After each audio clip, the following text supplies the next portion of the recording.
This article contains major spoilers for the fourth episode of the Disney Plus series, Loki. The fourth episode of Marvel's Loki was extremely eventful. The last 20 minutes or so contained a ton of really big, seemingly very important moments. It was a major contrast with last week's episode, which was a much more leisurely affair.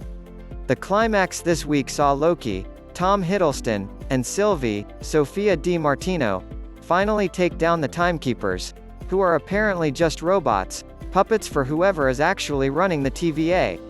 Then, Ravonna Renslayer, Gugu Mbatha-Raw, gets what she wants, to prune Loki. Fortunately, our Loki is not dead yet. Or at least he isn't completely dead. This episode contains a mid-credits stinger, which follows up on where Loki went after he got zapped. Maybe this is another thing the TVA has been lying about this whole time. Maybe they aren't actually getting rid of any of the variants they catch. In any case, in the mid-credits scene, Loki wakes up in what looks a lot like a post-apocalyptic Earth city. Am I dead? Loki asks no one in particular. Not yet, a disembodied voice answers.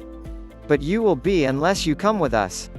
Loki looks up, and seems pretty shocked by what he's looking at. An old Loki wearing a pretty outstanding old comic book costume. Richard E. Grant finally shows up.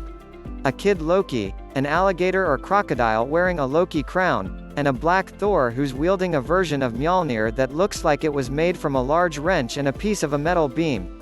It's a lot to process, but first things first. Black Thor. There has never been a Black Thor in the Marvel Comics. That is, a son of Odin named Thor who is black.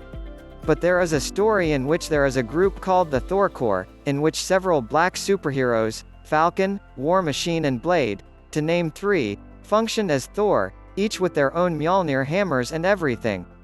The Thor Corps is from a place called Battleworld, a planet created by Doctor Doom after the multiverse collapsed one time. This planet featured places from a bunch of different realities and jammed them all together like countries on a globe. The Thor Corps are the cops of this place. The actor playing Thor here, Deobia Oparei, is obviously not an MCU hero that we already know filling in as Thor. Whatever his deal is, it's probably not something from the comics. Probably. We can't help but wonder if that destroyed city could be on Battleworld. It would fit with all this multiverse stuff. But that seems very unlikely.